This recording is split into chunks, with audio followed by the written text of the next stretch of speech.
कि वृंदावन वास कर रहा है, पर पूर्वाभ्यास स्व सभी प्रिया प्रीतम में अनन्य चिंतन तो है नहीं, विषय चिंतन होता है।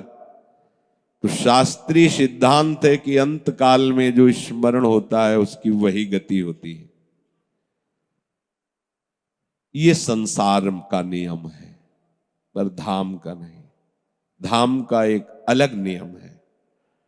जब इस रज पर प्राण छूटते हैं तो रजरानी, वृंदा सहचरी और महारानी जी के सामर्थ्य से उसे अंतिम समय किशोरी जी की स्मृति दी जाती। जैसे यहां भगवान कह रहे हैं कि उस साधक को, उस उपासक को अंतिम समय ब्राह्मी स्थिति, क्योंकि उसने आर्त भाव से भगवान का आश्रय लिया, नहीं जीत पाया माया पर, तो जानते हैं मेरी दुरंत माया है और मेरा आश्रय लिया है, तो वो स्थिति जो बड़े बड़े महापुरुषों को प्राप्त होती वो उसे प्रदान कर। ये स्थितियां ऐसी थोड़ी होती कि बाहर से रंग बदल गया कि भाई ये स्थिति आ गई, ये स्थिति, ये बाहर वाली बातें नहीं, अंदर की बात। अंत काल में उसे निर्वाण पद की प्राप्ति होती है, क्योंकि भगवान उसे ब्राह्मी स्थिति देते हैं। ऐसे यहां रजरानी, वृंदा सखी, महारानी जो उसे अंतिम स्थिति देती है। जैसे ये तो हुआ आश्रित जन का। अब वो आश्रित नहीं है, पर सुन सुना के या अनंत जन्मों के सौभाग्य से वृंदावन वास पा गया, यहां जन्म हुआ या यहां वासी बना, और कोई उपासना में उसकी रुचि नहीं है, वो अंतिम समय विषय चिंतन करता हुआ प्राण त्याग रहा है, तो जो चिंतन हो रहा है वही बनेगा। पर यही बनेगा, सुअर, कुत्ता, पशु, पक्षी, भूत, प्रेत, जो भी बनेगा बनेगा, यही बनेगा। और बस ये अंतिम लीला है उसकी। जो शरीर मिला रजरानी में व्यतीत करते हुए महारानी को प्राप्त कर लेगा, ये सिद्धांत है।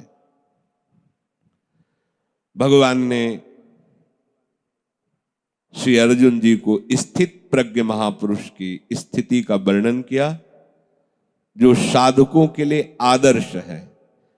अंतिम समय विशेष अभ्यासी, जो जीवन भर सावधान होकर अभ्यास किया,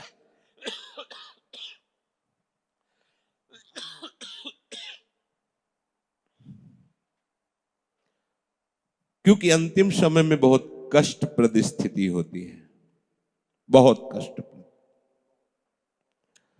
सब इंद्रियां शिथिल, भयानक कष्ट पीड़ा में, बुद्धि विचार करने लायक नहीं रहती।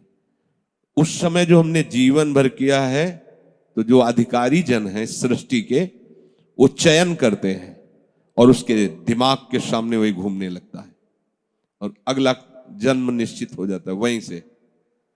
शास्त्रों में वर्णन शास्त्रों में वर्णन है, राधा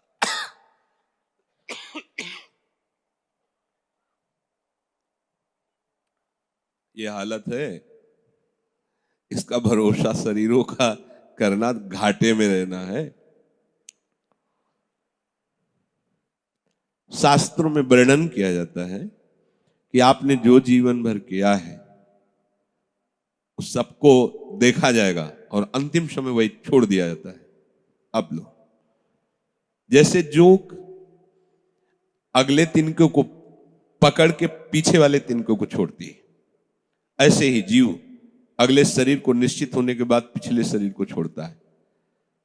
निश्चित हो गया कि ये शूकर बनेगा, अब उसके अनुसार दुर्गति भोगेगा, फिर शूकर बनेगा, नरक आदि जो भी यंत्रणा, पर वो निश्चित हो चुका है, वो बनेगा।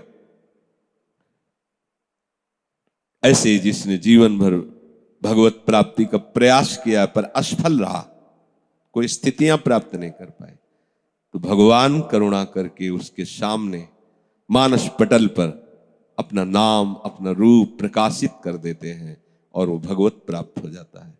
इसलिए भगवान कह रहे कि नामे भक्ता प्रणश्यति, मेरे भक्त का कभी नाश नहीं